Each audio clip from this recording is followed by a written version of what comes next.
Boa noite, irmãos. Que a paz de Jesus esteja conosco. O tema proposto para o estudo do Evangelho dessa noite é a conquista da felicidade. E para o estudo desse tema, eu vou usar em específico um livro psicografado pelo Divaldo Franco, do espírito de Joana de Ângeles, Seja Feliz Hoje. O capítulo 6, que fala sobre a exaltação da alegria.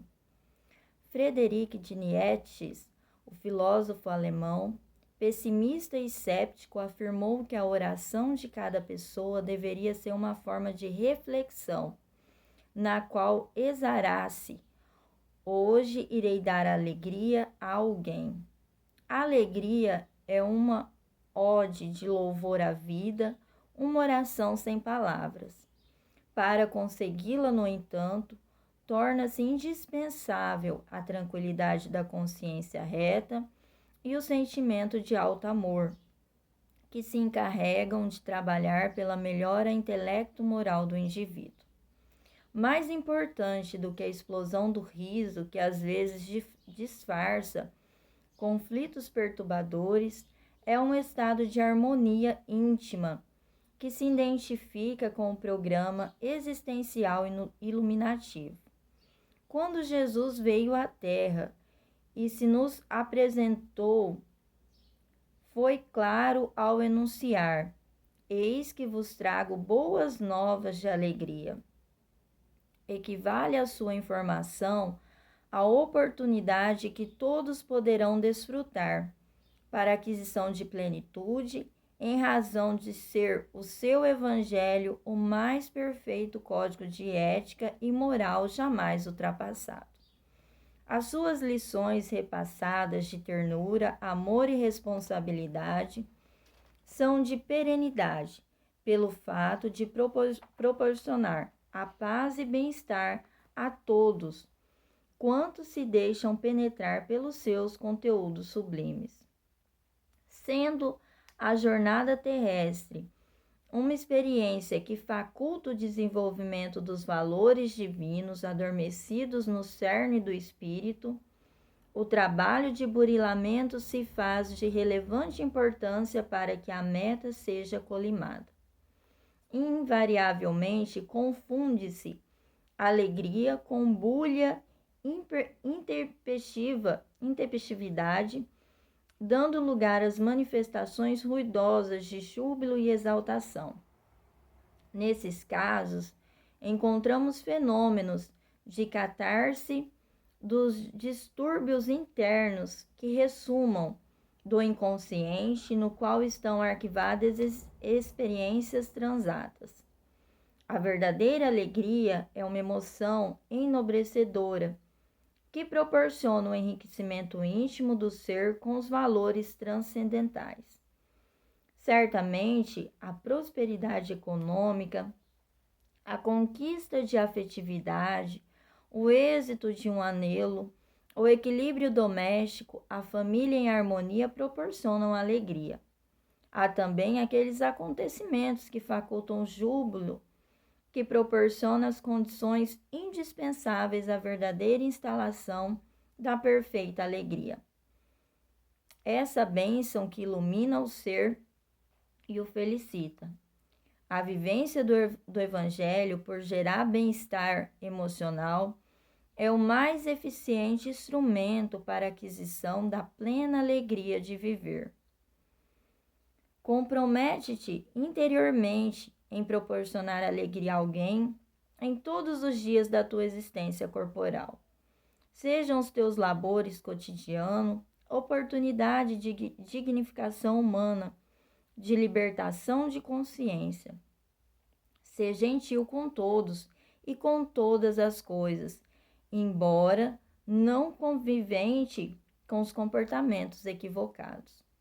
São Francisco de Assis, no seu Jornadear, justamente cognominado o Irmão Alegria, certo dia encontrou um aldeão que conduzia 2 cordeiros ao mercado para serem vendidos e mortos.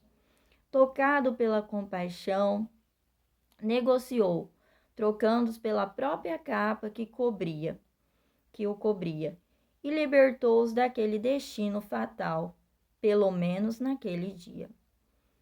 E saía distribuindo alegria a todos os seres vivos ou não em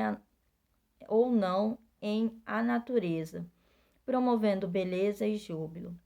Respeitaram-no o lobo de Gúbio, as cotovias que os ouviram atentamente, as abelhas da porciúncula e todos os irmãos animais com os quais confraternizou.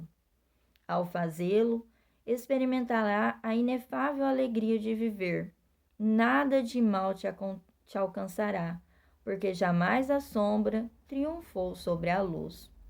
O cristão verdadeiro é um cantor da alegria em razão da ventura que o invade, por saber da transitoriedade do corpo, em benefício da imortalidade do espírito.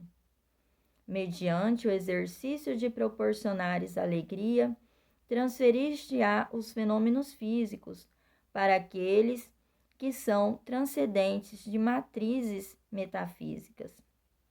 Pequenos acontecimentos, quase destituídos de valor, tornam-se notas significativas na epopeia da alegria. Toda aquela experiência, alegria durante uma oração, enquanto vibra o amor em favor do próximo, encontra-se expectativa das ações edificantes. Ruma com segurança para a conquista do bem imarcessível. Não te entristeçam as ocorrências infaustas, os acontecimentos afligentes, as provações necessárias, os desencantos nos relacionamentos afetivos e sociais. Utiliza-se de todos eles como aprendizado para a superação do ego e a perfeita identificação do self.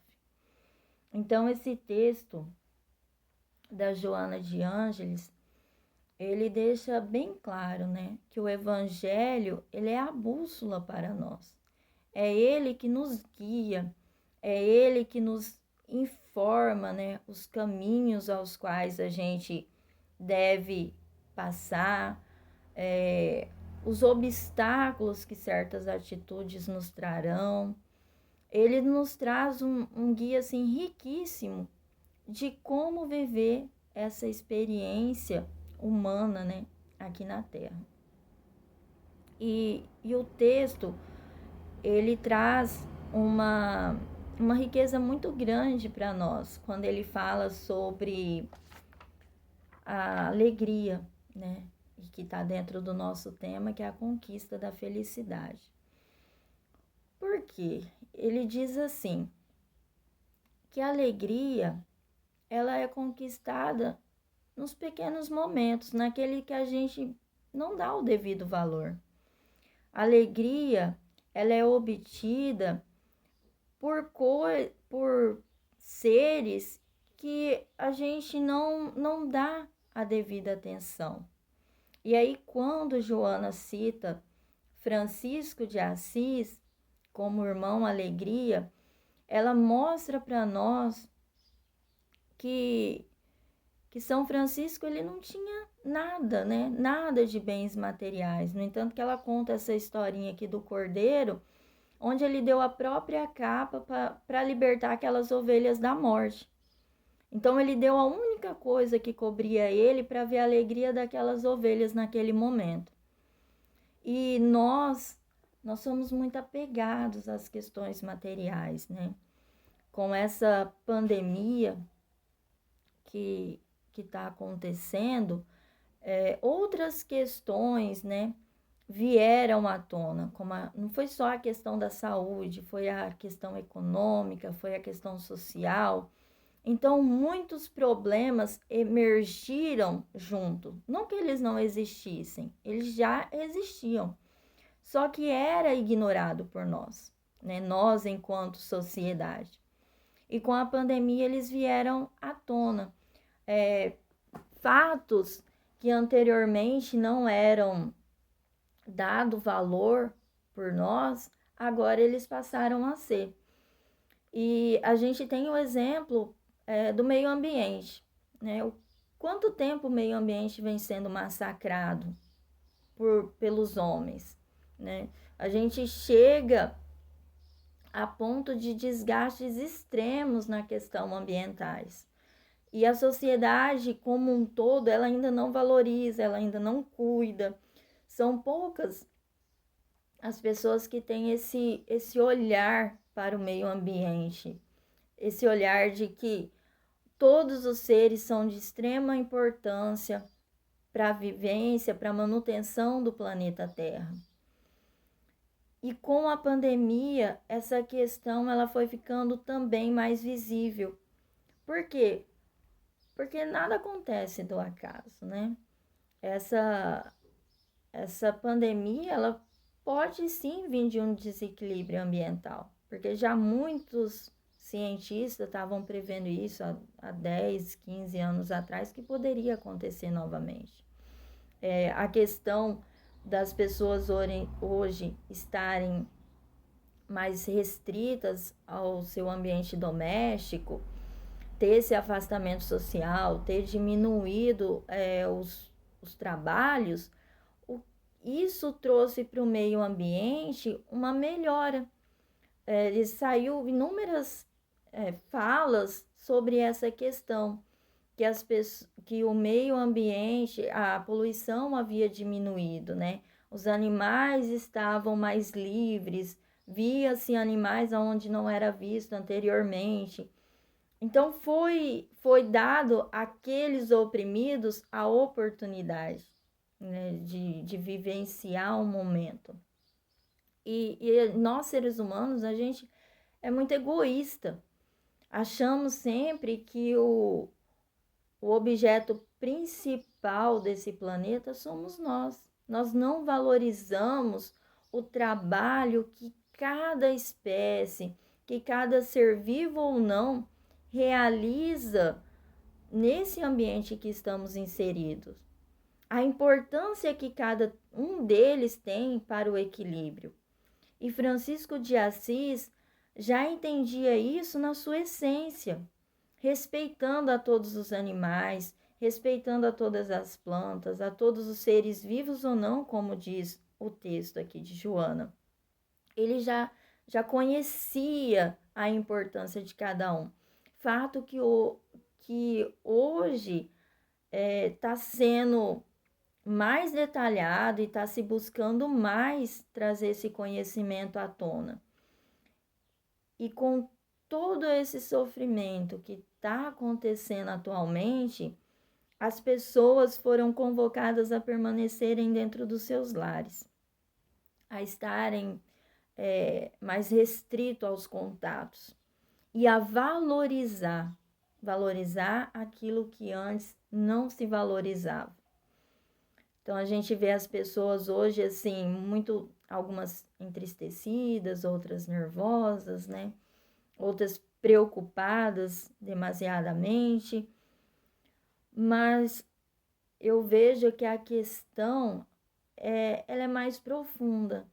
A questão é um sinal de alerta. O quanto, né, você valoriza esses pequenos momentos. O quanto você valoriza aqueles que estão tão próximos de ti. Porque na correria do nosso dia a dia, a gente tinha muito mais contato com pessoas do nosso ambiente de trabalho do que com a nossa própria família em si. E com essas restrições, a gente está tendo muito mais contato com a nossa família, com os nossos filhos, né, com aquelas pessoas mais próximas. E nós estamos conhecendo melhor essas pessoas do nosso convívio e estamos nos conhecendo também.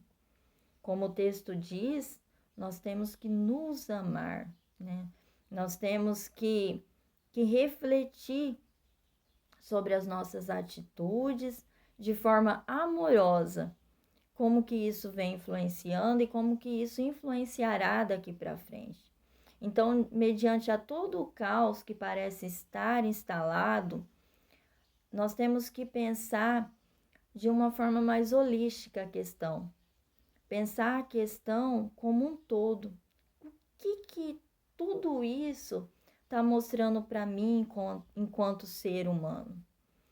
O que eu antes não valorizava que agora eu valorizo? O que antes não me fazia falta que agora me faz? Por que me faz falta? Antes a gente via muitas pessoas reclamando sobre os conflitos, né? Entre vizinhos, ambiente de trabalho. Hoje a gente vê a questão dos conflitos nos lares. Muitos lares estão tendo conflito porque antes não tinha esse entrosamento entre as famílias, entre os filhos. Então agora a família passa 24 horas junta, né? Os filhos estão ali. E isso vai gerando um certo conflito para aqueles que ainda não estavam realmente habituados a estar nesse convívio por mais tempo. E o bem-estar emocional, ele é um instrumento de aquisição para nossa plena felicidade. A conquista da felicidade, ela não se dá em um momento. Ela não se conquista hoje e ela se torna efetiva até o fim das nossas vidas aqui na jornada terrestre ou plena na nossa vida espiritual. Não. A conquista da felicidade, ela é gradativa. Ela é mediante ao tempo, mediante aos esforços que a gente emprega para ser melhor, né? Para que a gente possa superar o nosso próprio ego. Porque a partir do momento que eu não supero o meu ego, eu entro em conflito com outros. Eu entro em embate com outras pessoas, seja na questão de ideias, seja na forma de agir, seja no jeito de ser. Então, muitas vezes a gente tem que dominar o nosso ego para evitar esses embates, para evitar esses conflitos. E esse é o momento oportuno. Nós espíritas temos o conhecimento que o sofrimento não é em vão. O sofrimento, ele traz a causa primária do burilamento do espírito. Então, é hora da gente, mais uma vez, nos colocarmos à disposição para que nós possamos nos aprimorar, nos melhorar. Esse é o momento adequado. Nada é em vão. As preocupações, elas existem com relação à saúde, à economia, ao bem-estar familiar? Com certeza, elas existem e vão continuar existindo. Só que temos que pensar que essas preocupações, elas têm um papel informativo dentro da nossa vivência, né? O quanto isso está trazendo para mim de recurso para que eu possa me programar, para que eu possa amenizar os impactos. Não servir de sofrimento, não servir para que diante de um problema que existe atualmente, esse sofrimento seja maior do que as causas primárias dele. Então, nós devemos, nesse momento, ter as devidas preocupações, sim, temos que ter. Mas que essas preocupações, como eu disse, sejam de cunho informativo, não para agregar, não para fazer com que o nosso sofrimento se torne maior, porque não é a ferramenta, né, que a gente deve usar. A ferramenta é o aprendizado, não é a tristeza. E hoje a gente vê muitas coisas, né? A impressão que temos é que a humanidade está vivendo uma convulsão de tantos embates de ideia, de tantos contrastes, de tantas misérias que estão sendo mostradas. Mas será que isso já não existia? Essas misérias, elas já existiam, elas simplesmente eram esquecidas pela sociedade. Quando eu falo sociedade, eu falo como um todo, né? Elas eram feitas vista grossa para essas misérias sociais. E com essa pandemia, elas foram trazidas à tona, elas emergiram para que todos pudessem olhar e mostrar o que são capazes de fazer. Claro que terá aqueles que serão capazes de virar as costas, terá aqueles que serão incapazes de ajudar, continuarão ignorando, mas terão sim aqueles que nesse momento ou a questão sentimental vai falar mais forte, vai tocar o coração dessas pessoas e elas vão reagir de forma positiva a isso, que é o que o Evangelho nos mostra, que é as orientações que a gente sempre recebe, né? Que é a reação positiva diante da dor, que é o aprendizado. Então, essas questões, elas deixaram de ser ocultas para que elas possam ser vistas e possam ser amenizadas, possam ser trabalhadas de forma que a gente tenha uma sociedade mais justa. Eu falei no início da questão ambiental, mas a questão social também é uma questão muito forte, né? Então, é um momento que a gente tem para que seja feito um reajuste de tudo isso.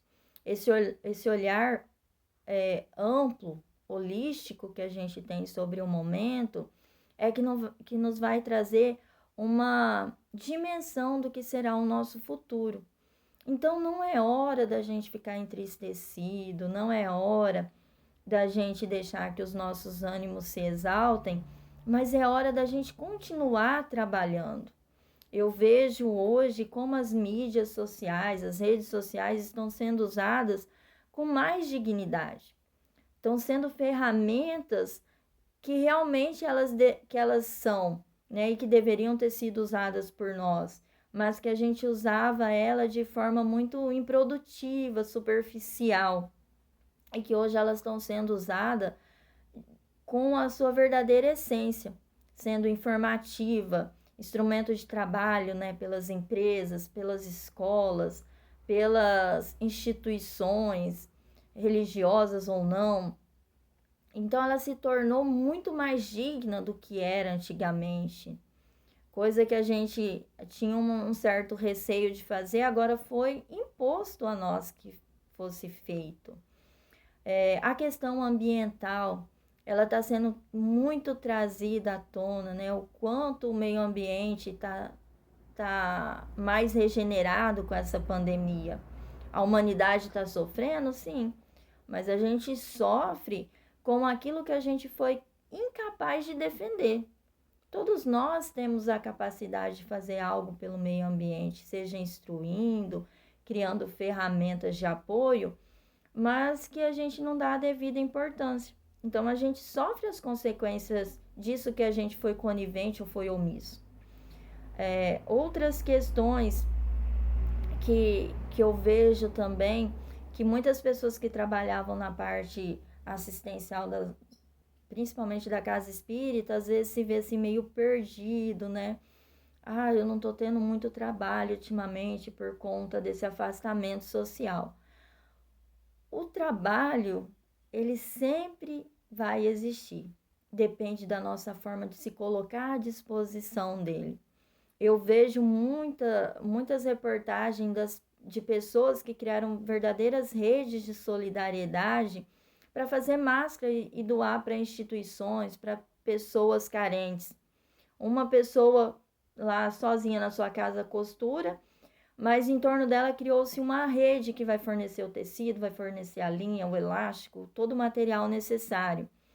Esses dias eu vi também uma pessoa que começou a fazer sabão caseiro para fornecer às famílias de baixa renda que não têm condições, né, de estar comprando ou fazendo uma aquisição de forma mais frequente.